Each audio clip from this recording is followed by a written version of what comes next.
Vektal had spent decades staring at a blue and green marble suspended in the abyss. From the observation decks of the Corellian deep space research vessel Ilaris, he had watched Earth's orbit shift, its weather churn, its oceans swell, and its inhabitants reach for the stars with reckless ambition. They were nothing like the Corellians. The Corellian collective had long outgrown violence, choosing instead to dedicate themselves to the pursuit of knowledge and the refinement of logic. Conflict was an outdated concept, a relic of less evolved species, yet humanity thrived on it. They had clawed their way out of savagery, not by abandoning war, but by wielding it as a tool, one sharpened by ingenuity, desperation, and an unrelenting drive to survive. Vektal should have been repulsed. Instead, he was fascinated. Humans were unpredictable, chaotic, destructive, but also brilliant. They burned, and from their own ashes, they rebuilt stronger. No species he had ever studied had defied the natural order so completely. By all logic, they should have perished long ago, yet here they were, expanding beyond their home system, defying entropy itself. And so, Vektal watched, obsessed, until finally, he was invited to step beyond observation. Vektal had spent years combing through the archives of human history, absorbing every scrap of knowledge his people had gathered. The records painted a picture of a civilization that should have collapsed under its own weight, time and time again. A species that had gone from stone tools to spaceflight in mere millennia? Impossible. And yet, here they were. He had studied the wars of conquest, wars of survival, wars fought not just for resources but for ideas. Empires had risen and crumbled, alliances had been forged and shattered, but one thing remained constant. Humanity refused to die. Even at their lowest, they clawed their way forward. Nuclear fire had nearly consumed them once, yet instead of extinction, they had turned the very same technology into a means of reaching the stars. They had learned to manipulate the fabric of reality itself, taming quantum fields, bending gravity, extending their lifespans. For every act of destruction, there was a miracle to match. Cures for diseases that had once ravaged them. Artificial intelligence that expanded their minds beyond natural limits. Machines that defied the laws of matter itself. They were paradox incarnate. And Vektal needed, to understand them. The year was 2187. Humanity was no longer confined to their homeworld, the Terran Unity, the interstellar government born from Earth's fractured past, had secured its foothold among the stars. They had spread beyond Sol, establishing colonies on distant worlds, their reach stretching past even the Corellian borders. The Corellian collective watched with apprehension. Other species had taken centuries to reach such advancements, carefully, methodically. But humanity? They had surged forward in mere decades, consuming knowledge like wildfire, pushing technological boundaries with reckless abandon. There were debates among the Corellian scholars. Some viewed humans as a beacon of progress, a species capable of elevating the entire galaxy. Others saw them as a threat. A species that did not respect limits was dangerous. A species that had built their civilization upon conflict and perseverance would never stop expanding. And yet Vektal saw something different. Yes, they were dangerous. But were they monstrous? He had seen their art, their music, their poetry. He had watched them sacrifice for one another, form unbreakable bonds, build stories and legacies that transcended time itself. The Corellians feared the unknown. Vektal saw opportunity. When the Terran Unity extended an invitation for an official diplomatic envoy, the collective hesitated. But Vektal did not. This was his chance. The Council had not made the decision lightly. The first official alien diplomat to Earth, an unprecedented step, one that could shape the future of interstellar relations. But the opposition was fierce. It is too soon, one elder had argued.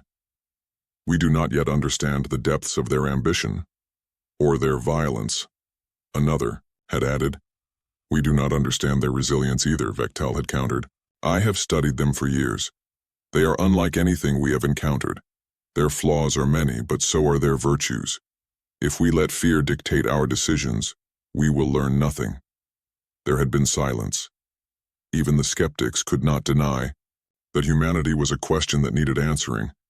And so, despite the protests, the decision had been made. Vektal would go.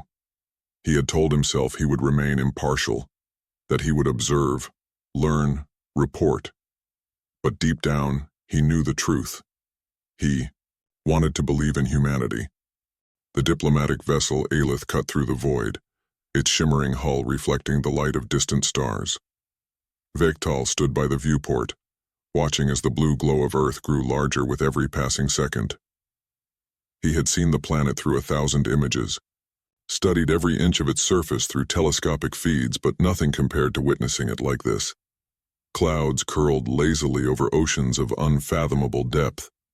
City lights flickered like bioluminescent life forms across the darkened continents. Space stations hovered in low orbit, bustling with life. It was alive in a way no data file could capture. The ship's comms flared to life. Corellian vessel Aelith, you are cleared for descent. Welcome to Earth.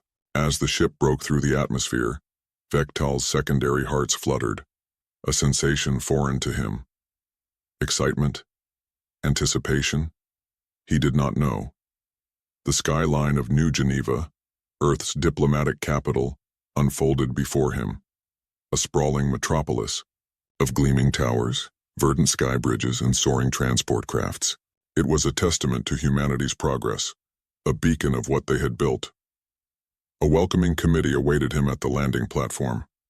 Officials, scientists, dignitaries, all eager to meet the first Corellian to step onto Earth soil.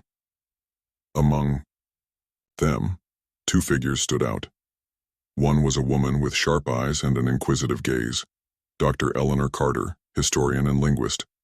The other was a man with a soldier's posture, his expression unreadable, Commander Julian Hayes, a decorated military strategist. Vektal felt an odd sense of foreshadowing. He did not know yet that these 2 would shape his understanding of humanity more than anyone else. As he stepped onto human soil for the first time, a single thought echoed in his mind.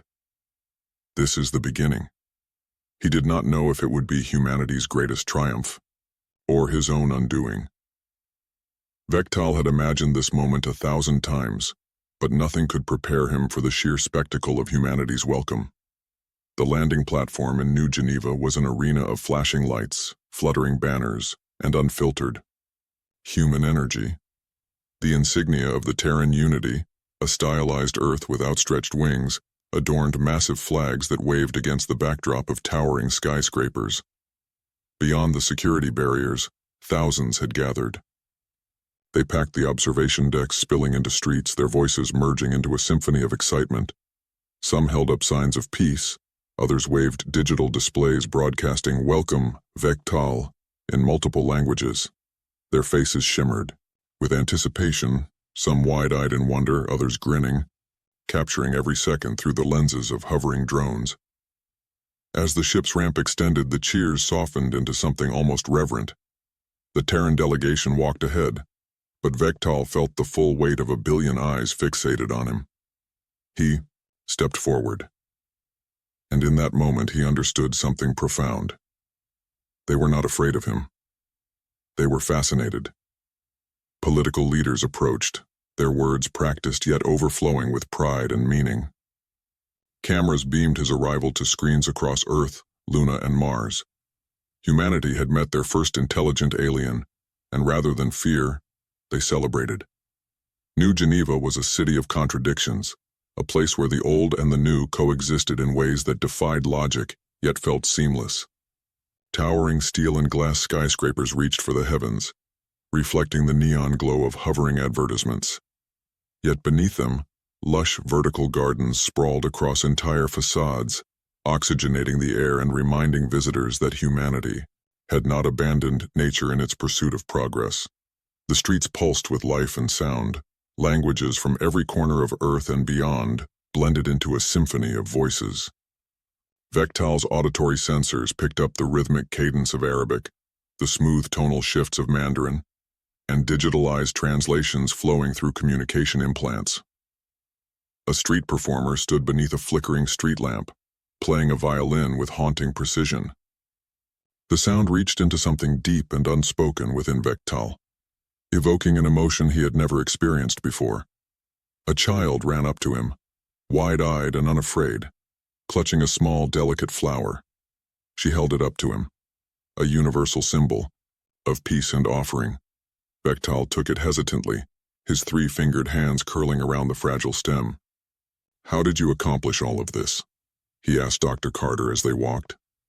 "Trial and error," she replied with a smirk. "Mostly error." Vektal saw resilience in their scars, a species that had burned, rebuilt, and learned. They did not break, they adapted. And that, more than anything, made them extraordinary. Among the many humans Vektal met that day, two stood out, not because of their status, but because of their perspectives. Dr. Eleanor Carter, historian and linguist, was his official guide to human culture.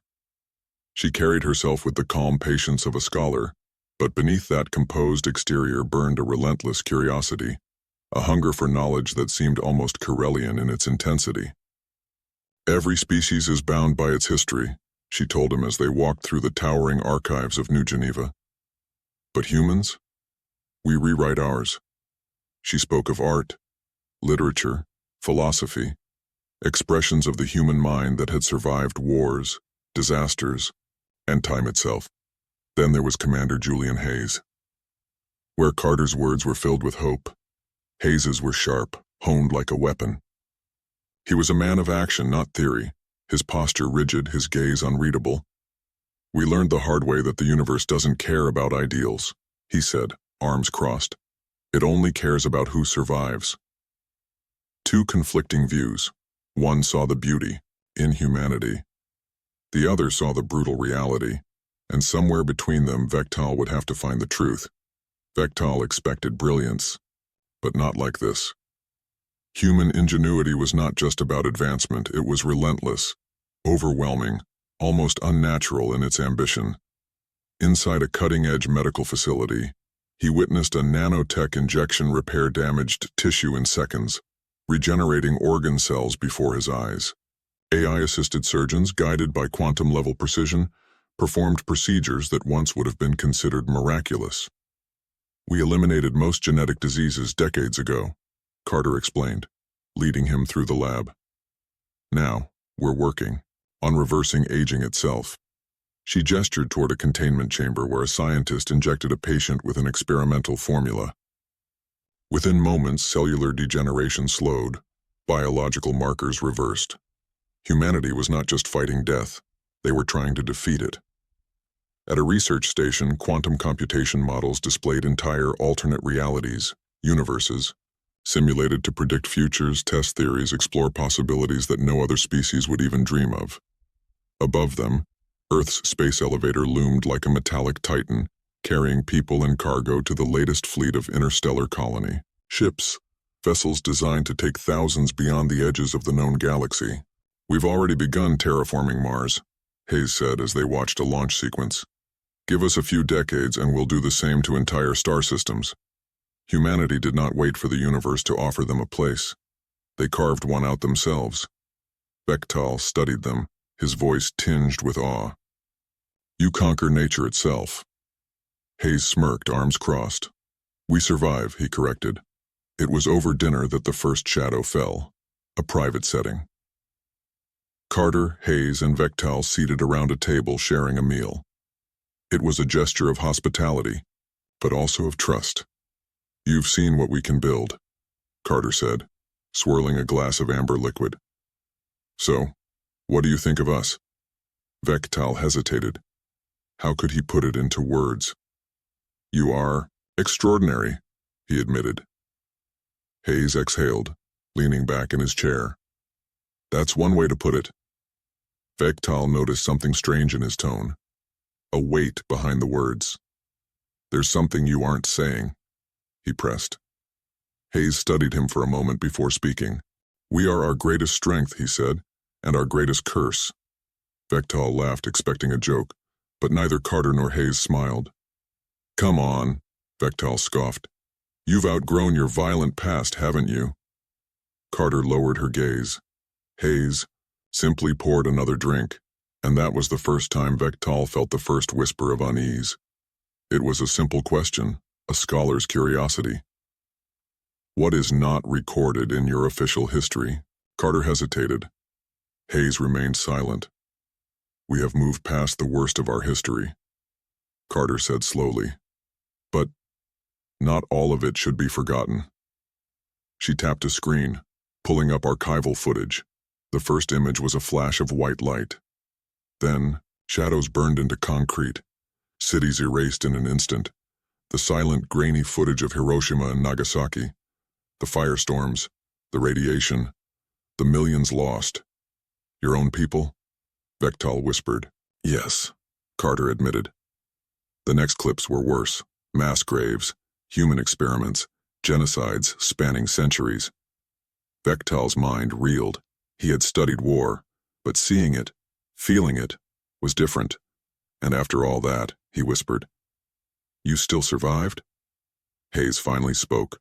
"Because we had to." A silence stretched between them. For the first time since arriving, Vektal felt fear, because now he saw not just the brilliance of humanity, but also what it took to get there. Vektal could not sleep. The images would not leave him. His mind replayed them in an endless cycle. The shadows burned into concrete, the cities reduced to ashen wastelands, the silent, ghostly footage of entire populations erased in an instant.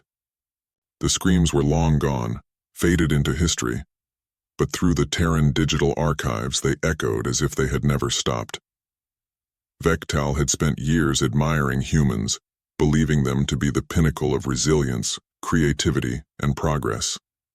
A species that had defied extinction not once but countless times. But now he had seen the cost of that survival. How could a species so brilliant, so capable of love, art, and boundless innovation commit such horrors? He had spent decades arguing in their favor, that they were special, that they deserved a place among the stars. But what if the rest of the galaxy had been right to fear them? The next morning he confronted Carter and Hayes in the quiet of a Terran Unity briefing room. "This is not the species I thought you were," Vektal whispered, his voice hollow. Carter's expression was tired, almost resigned. "We have learned. We are not those people anymore." Hayes leaned forward, his gaze like steel. "We do what we must. Always have. Always will." Vektal felt the words strike him like a physical blow. No denial, no excuses, no shame, only acceptance. Sighed him. Not because Hayes was wrong, but because he was right. And for the first time he questioned whether he had made a terrible mistake coming here. The Terran archives were vast, an unfiltered catalog of humanity's past, untouched by censorship or political revision, and for the first time in his life, Vektal wished he had never asked to see them. The sheer weight of history pressed down on him as he scrolled through centuries of conflict, each entry a testament to the brutality woven into the human condition. He saw the early wars, tribes, slaughtering one another with crude weapons over land, resources, or nothing more than the belief that they were superior to their neighbors. He watched as empires rose and crumbled, built not on diplomacy or mutual understanding, but on conquest, blood, and relentless ambition. Then came the industrial wars, where the battlefields stretched beyond sight, where death was measured not in lives lost, but in how efficiently they were erased. Mushroom clouds swallowing entire civilizations, orbital bombardments raining fire upon cities, trenches filled with the dead, too many bodies for the earth to bury. Vektal's hands trembled as he scrolled through the digital records. His breath quickened. "Enough," he whispered, barely able to speak. He shut the files, but the damage had already been done. And then the worst part. Not the destruction. The voices of those who had survived. The soldiers who had killed to protect their homes. The civilians who had lived through the fire, only to watch their worlds crumble. The leaders who had made impossible choices knowing there was no victory in war, only survival. A recording played, an ancient voice crackling through the speakers. "We are still here. Because we refuse to die. The words clung to Vektal, burrowing deep into his thoughts like a parasite. This was not madness. This was not cruelty for the sake of cruelty. This was something far more terrifying. This was survival, refined to an art. Vektal found Hayes alone, on the observation deck, standing with his arms folded, his gaze fixed on the shimmering skyline of New Geneva. The city stretched before them, a beacon of progress, ingenuity, and ambition, a civilization that had rebuilt itself from ruins countless times before. The moment Vektal stepped forward, Hayes spoke without turning. "You saw the archives?" It wasn't a question. Vektal clenched his hands, his mind still reeling from the horrors he had witnessed. The history of Earth, its wars, its countless cycles of destruction and rebirth. "You call yourselves advanced," Vektal said, his voice sharp, barely containing his disbelief. "But your entire history is war." Hayes didn't even blink. "And?" Vektal's chest tightened. "And you act as if that is normal." Hayes finally turned, leaning against the railing, his expression calm. Too calm. "Do you know why we are still here, Vektal?" The question hung in the air, and Vektal hesitated. Because humans were strong? Because they were resourceful? "Because peace is an illusion," Hayes answered before he could speak. His voice was steady, unshaken, unyielding. "We want it.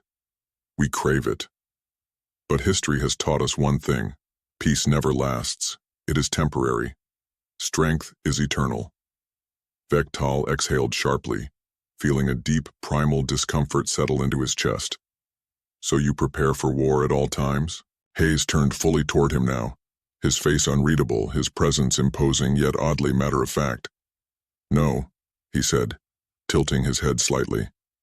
"We prepare so that when war comes, we win." Vektal felt something fracture in, because deep down, Vektal knew that if the Corellian Collective faced a true existential threat, if they ever stood on the brink of extinction, would they not do the same? His throat went dry. He had spent his life arguing that humanity was unique, that they were a force for progress, not destruction. Now, he realized the terrifying truth. Humanity does not seek war, but neither do they fear it. Doubt gnawed at Vektal's mind, sharp and relentless. What else were they hiding? The Terran archives had shown him the past, a history soaked in blood and conquest. But what about the future? The Corellian Collective had long debated whether humanity was dangerous, but Vektal had always argued in their defense. Now, after everything he had seen, he wasn't so sure anymore. That night, he made his decision. He bypassed the Terran unities, encryption systems navigating through layers of digital firewalls that should have been impenetrable. He knew the risk. If he was caught, there would be no forgiveness, no diplomatic immunity. But he had to know. As the final firewall collapsed, the classified files unfolded before him, and what he saw froze his blood. A project, a hidden directive, a name he would never forget. Project Thanatos. He scanned the data, his secondary heart hammering against his ribs. The documents were written in clinical precision, devoid of emotion, as if describing nothing more than a routine medical procedure. But there was nothing routine about this. AI-driven bioweapons, genetic warheads designed to target entire species, rewriting their DNA at the molecular level. Autonomous warships, vessels with no human pilots programmed to exterminate threats before they could strike first.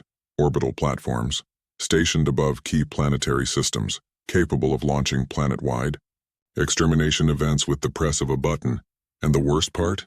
It was all controlled by self-learning algorithms designed to adapt and evolve, making strategic decisions without hesitation, without mercy. This was not a defensive measure. This was not a last resort. This was preparation for absolute conquest. This was not history. This was the future. A future where, if the universe ever turned against humanity, they would burn it down before letting themselves fall. The horror sank into his bones, Humanity did not just prepare for war, they prepared to end it before it could even begin.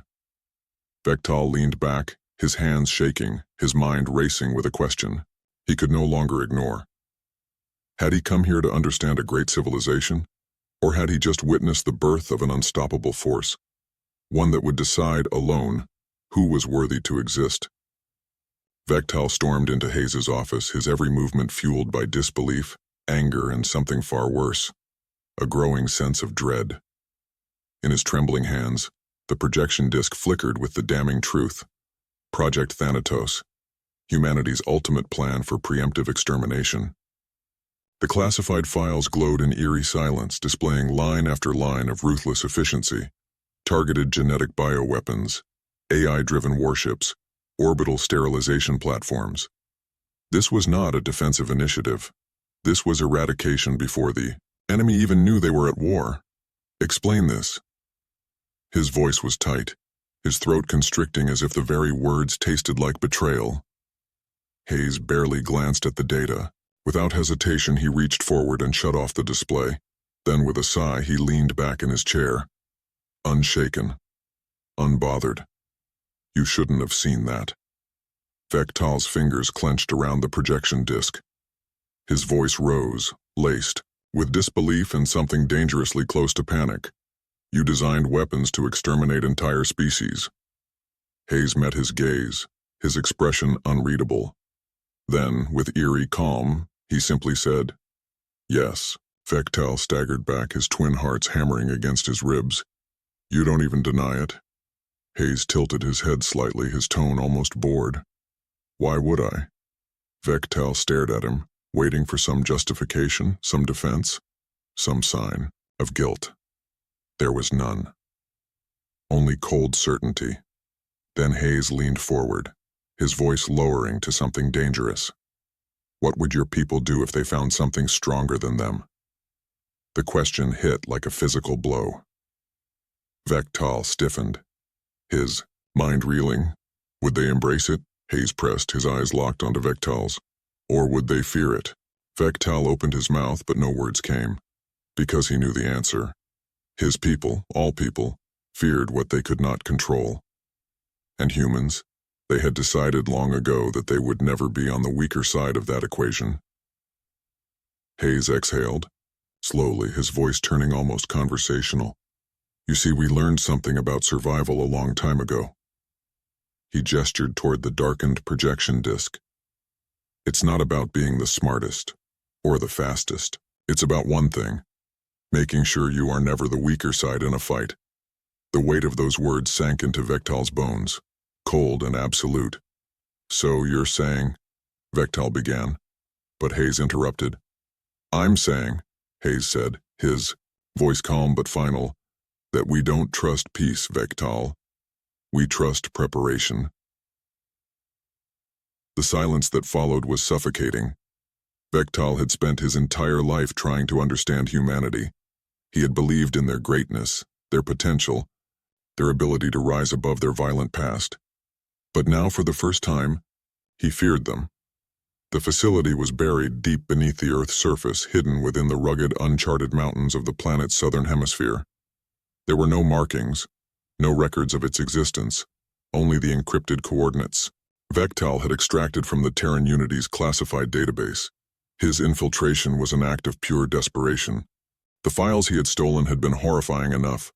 Project Thanatos was a nightmare written in sterile data logs, a vision of controlled annihilation hidden behind cold, clinical language.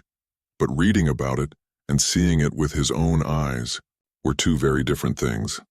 Vektal moved cautiously through the facility's corridors, his every step soundless, his secondary heart pounding against his ribs. The walls were pristine white, the air too sterile, the lighting cold and artificial. A place of science and progress. A place of monsters. He stopped at the first reinforced observation window and peered inside. What he saw made his blood turn to ice. Genetic weapons, rows of vials, each no larger than his hand, held within temperature-controlled containment chambers. They glowed faintly under the harsh light, their labels marked with species-specific biochemical markers.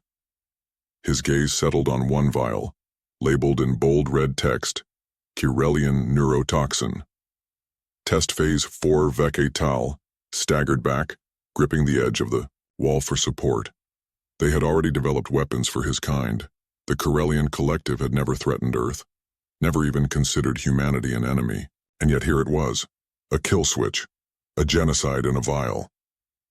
He forced himself to move forward, his breath uneven, his mind screaming at him to leave. Further down, he stopped again. Another observation room. Another nightmare. This one held AI-driven assassins, humanoid constructs, their metallic bodies eerily lifelike, their synthetic minds programmed with a singular purpose, to outthink, outmaneuver, and eliminate. One of them stood motionless in the center of the chamber, its face disturbingly human, and then, as if sensing his presence, it turned its head toward him. No sound, no movement, just acknowledgement. Vektal felt his pulse spike. He turned away quickly, his breath ragged, his instincts screaming to run. But the worst was yet to come. At the end of the corridor, he reached a control room. A massive holographic display hovered in the air, filled with a network of orbital satellites. But not just any satellites. These were neurological disruptors, mind control technology, capable of inducing forced compliance, rewriting neural pathways from orbit. Entire populations could be subjugated without a single shot fired. Vektal felt something inside him shatter. This was not defense. This was not survival. This was dominance, and, if humanity ever deemed a species a threat, they wouldn't just destroy them. They would erase them from existence. Vektal stumbled into a darkened corridor, his breath ragged, his mind spinning in chaos. He had spent years defending humanity, arguing that they were exceptional, that their brilliance outweighed their brutality, that they could rise above their past. And now, he had seen the truth. It wasn't a theory. It wasn't speculation. It was fact. His people had to know. The Kirelian Collective had spent decades debating whether humanity was a force of progress or a ticking time bomb. Some believed they would become the great unifier of the stars, while others whispered of a coming storm, of a species that would not stop until they controlled everything. And now, Vektal held the answer in his hands. All he had to do was send a message, one transmission, one report, and the entire collective would see what he had seen. But then came the thought, the terrifying possibility. What if the Kirelians reacted in fear? What if they moved first, and what if humanity won? Vektal's hands trembled over his communicator as the questions piled upon each other like an avalanche, burying him beneath the weight of their implications. Would his people's bioshields be enough to resist weapons that could rewrite their DNA? Would their fleet stand a chance against AI-driven warships programmed to exterminate threats before they could rise? Would they even be allowed to remember that they had existed? His body felt frozen, trapped between duty and survival. One choice would save his people, but also risk drawing humanity's wrath. The other was silence. And then a darker, more insidious thought crept into his mind. What if humanity was right? What if the galaxy was not peaceful, but merely waiting for its next great war? What if one day another species rose to challenge them? A species just as ambitious, just as relentless, but with none of humanity's restraint? Would it not be better to be on the side that always wins? Would it not be safer to let humanity shape the future rather than resist it? Vektal closed his eyes. For the first time in his life, he did not know what to do. A sound echoed down the corridor. Footsteps. Human footsteps. They had found him. Vektal's body reacted before his mind could, instincts kicking in before logic had a chance to interfere. Run! His legs propelled him forward, cloak billowing behind him as he bolted down the hallway. His heart pounded, his breath came in sharp bursts, and his mind screamed at him, "Escape! Escape! Escape!" He didn't make it far. As he rounded a corner at full speed, he froze mid-step. Carter was waiting for him. She stood there calmly, arms relaxed at her sides, no weapon, no alarms, no command to stop, just a look, a quiet, unreadable expression that carried something deeper than confrontation. Vektal's chest heaved with ragged breaths. He had been ready for anything, for pursuit, for soldiers, for restraint. But not this. You saw it, didn't you? Carter's voice was steady, but there was no challenge in it, no surprise. Vektal didn't answer right away. His mind was still spinning, but his voice betrayed the only thing that mattered. I have to tell my people. Carter nodded slowly. Not in resistance, not even in agreement, just acceptance.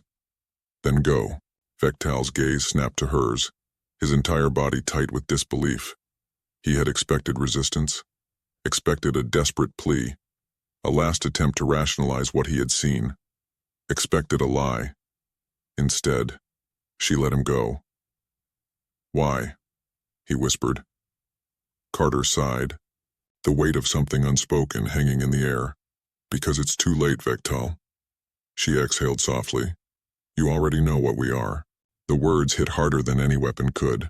No apology, no regret, just truth. A simple, terrifying acceptance of what humanity had become. And then, without another word, she stepped aside. Vektal hesitated for only a moment before turning and running once more, his mind reeling. This was not mercy. This was inevitability. And deep within the facility, Hayes had been watching the entire time. Sitting in a dark surveillance room, he leaned back in his chair, watching the Corellian disappear. Into the night, he smirked, shaking his head. Now you know what we are. The stars above Earth never looked so cold. Vektal stood in the docking bay of the Aelith, his Corellian diplomatic vessel, staring at the blue and green world below. The planet he had once admired from afar, a world of boundless creativity, impossible resilience, and now, terrifying potential. He was leaving, but not as the same being who had first stepped onto this planet. He had come seeking understanding. Instead, he had found a truth too monstrous to ignore. The ship's systems hummed around him as the departure sequence initialized, a low vibration that resonated through the deck beneath his feet. The familiar, calculated efficiency of Corellian technology should have been comforting, but it wasn't. His hand hovered over the final transmission relay, the report that the Corellian collective was expecting. And yet, what could he truly tell them? That humanity was a threat? That they were engineering weapons capable of exterminating entire civilizations before they could rise against them? That if the Corellians ever became a rival, humanity would not hesitate to erase them? His mind spiraled, drowning in the weight of conflicting thoughts. If he spoke the truth, his people would panic. They would see Earth not as an ally, but as an existential danger. And what happened to species that viewed humanity as an enemy? Vektal had seen the answer. It was buried in the cold sterility of Project Thanatos, etched into the design of self-learning AI warships, genetic extinction programs, and mind control satellites. It was a future where humanity did not wait for war to come. They eliminated the possibility of it entirely. A future where his people might not even remember they had once existed. His fingers trembled over the report interface. A few keystrokes. That was all it would take to send the warning, and yet, his eyes flickered to the transmission screen, the text awaiting completion, the message that could change the fate of his species forever. What if he was wrong? What if humanity was necessary? What if the galaxy was not a place of peaceful exploration, but an unseen battlefield, where only those strong enough, ruthless enough, and prepared enough would survive? Would the Corellians, his people, stand a chance against a species that had already mastered war, strategy, and dominance? Could they afford to defy Earth, knowing what he now knew? The answer was clear. They couldn't. Vektal's hands hovered over the controls. Then, with slow deliberation, he typed out something vague, a diplomatic summary of his time on Earth, its culture, its history, its advancements. A carefully curated report, filled with truths that were safe. But he omitted the most important parts. He omitted the weapons, the genetic warfare projects, the satellite control grids capable of rewriting sentient minds. He omitted the truth, and in doing so, he saved his people. Or doomed them. Vektal let out a slow, measured breath. His decision was made. The ship's engines rumbled, a deep vibration as the Aelith lifted off. As the artificial gravity shifted, he watched Earth shrink in the viewport, its lights twinkling against the endless night. It looked so small from here, world that had endured wars, devastation, near annihilation, yet had survived, had grown, had thrived. And Earth, with all its wonders and horrors, faded behind him. The stars swallowed him once more. The transmission reached Vektal just as his vessel entered hyperspace. A private message. From Hayes. The holographic display flickered to life, casting an eerie blue glow across the dimly lit cabin. And there he was, calm, unshaken, unreadable as ever. "You fear us," Hayes said, not a question, a statement of fact. "But you also respect us." Vektal stared at the transmission, his fingers tightening into fists. "That's enough." A cold silence filled the cabin. Vektal's throat tightened. Enough, was it? He had respected humanity once. He had believed in them, defended them against those who feared their rapid expansion, their boundless ambition. But now he understood what they truly were. They were not just survivors. They were not just warriors. They were inevitable, and yet, as much as he feared them, as much as he knew the danger they posed, another thought crept into his mind, slow and insidious. The galaxy was not kind. Other species, other civilizations, not all were peaceful, like the Corellians. Some had the potential for violence, for war, for conquest. Some might already be watching, waiting for the moment to strike. One day, something would rise. Something that could challenge humanity. Something that would not hesitate to do what humans had already mastered. And when that day came, would he rather have them as allies or as enemies? The thought sickened him. Vektal reached toward the console, hesitated, then played the final part of Hayes' message. Hayes' face remained impassive, his voice steady. "We will always be what we are, Vektal." There was no arrogance in his words, no bravado, just certainty. And in the end, Hayes continued, "The galaxy will thank us for it." The transmission ended, and in the silence that followed, Vektal finally understood the cost of survival. Not just for humanity, for the entire galaxy. He leaned back against the cold metal of his command chair, his fingers resting against his temples, as he tried to force the pounding in his skull to stop. The reality of it was sinking in now, the true gravity of what he had uncovered.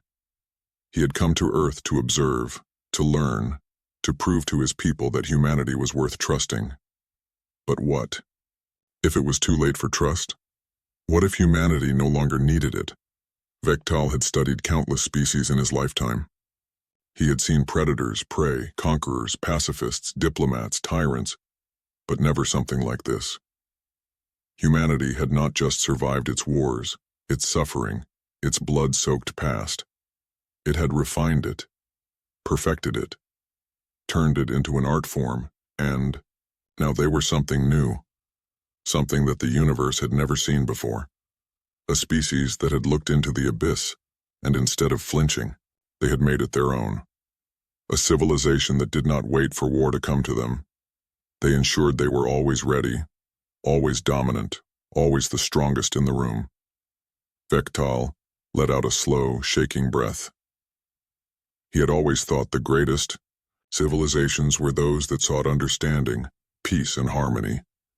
But what if he had been wrong? What if Hayes was right? What if the universe didn't care about morality? What if the only thing that mattered was who survived in the end? A part of him wanted to send a message back, to argue, to plead, to demand to know if humanity had ever truly sought peace. But deep down, he already knew the answer. They had, and they had learned the hard way that peace never lasted. That was why they did not trust it. That was why they only trusted preparation. His stomach twisted as he turned off, the holodisplay. The transmission was over, but the words still hung in the air, lingering like an undeniable truth that could not be ignored. He looked at the vast emptiness of space outside his viewport. The void stretched endlessly, a galaxy teeming with the unknown. And he realized, if something stronger than humanity ever emerged, if something even more ruthless, more advanced, more willing to do whatever it took came from the darkness, there was only one species he would want standing between it and the rest of the galaxy. Viktal closed his eyes, exhaustion settling into his bones. He knew he had made his choice, and he knew he would have to live with it. The Corellian High Council gathered in the Grand Observatory, their forms illuminated by the shifting light of a distant pulsar. The air was still, heavy with the weight of expectation. Viktal stood before them, his official report displayed on a holo projection. "What have you learned?" one of the elders asked, her tone even but expectant. Viktal had prepared for this moment. He had written every word with careful precision, every phrase crafted to convey what was necessary and to hide what was not. "Humanity is extraordinary," he said carefully. He spoke of their culture, their relentless innovation, their adaptability. He described their achievements in science, medicine, space travel. He painted a picture of a species that rose from war, but no longer needed it. A species that could unify the galaxy, that had already begun reaching beyond the stars with limitless ambition. But he omitted Project Thanatos. He did not speak of the genetic weapons, the AI-driven assassins, the mind control satellites. He did not mention the truth, that humanity was not just advancing, but ensuring that no one else could surpass them. He kept the secret. "And their intentions?" another elder asked. "Are they a danger to us?" Viktal hesitated. A lie would be too obvious, but the truth, the full, unfiltered truth, would doom them all. So he answered with something in between. "They are a species that does not wait for the future to decide their fate," he said. "They shape it themselves." The council murmured among themselves, debating the implications. Viktal stood motionless, his heart hammering. He had just made the most dangerous decision of his life. But in the end, he knew one thing with certainty. Humanity was both a threat and the only species capable of uniting the stars. The journey back to the Corellian homeworld was long. Viktal sat alone in his quarters, his body still but his mind racing. The hum of the ship's life support systems was the only sound, a soft rhythmic pulse that should have been comforting. But it wasn't. Not after what he had seen. Not after what he now knew. His gaze drifted to the human artifact resting on the table before him. A book. A simple, ancient book, its pages worn but carefully preserved. The Art of War, by Sun Tzu. It had been a gift, a parting gesture from Dr. Carter, pressed into his hands just before he left Earth. "A piece of our history," she had said, "a reminder that peace is never guaranteed, it must be earned." Viktal ran his fingers across the rough texture of the cover, the human script unfamiliar yet strangely haunting beneath his fingertips. He didn't need to understand the words to grasp the weight of them. This was not a book about destruction, it was a book about understanding conflict, how to control it, shape it, and above all, survive it. He thought of Hayes, of his final transmission. "You fear us, but you also respect us, that's enough." And now he understood why it was enough, because in the end, fear and respect were the only universal languages. Viktal exhaled slowly, his thoughts tangled in uncertainty. Had he saved the galaxy by keeping humanity secret, or had he doomed it, allowing them to thrive unchecked? He didn't know. The answer was beyond him. But one truth remained. They were beautiful, and they were terrifying. And one day, the universe would have to decide to embrace them or to stop them before it was too late.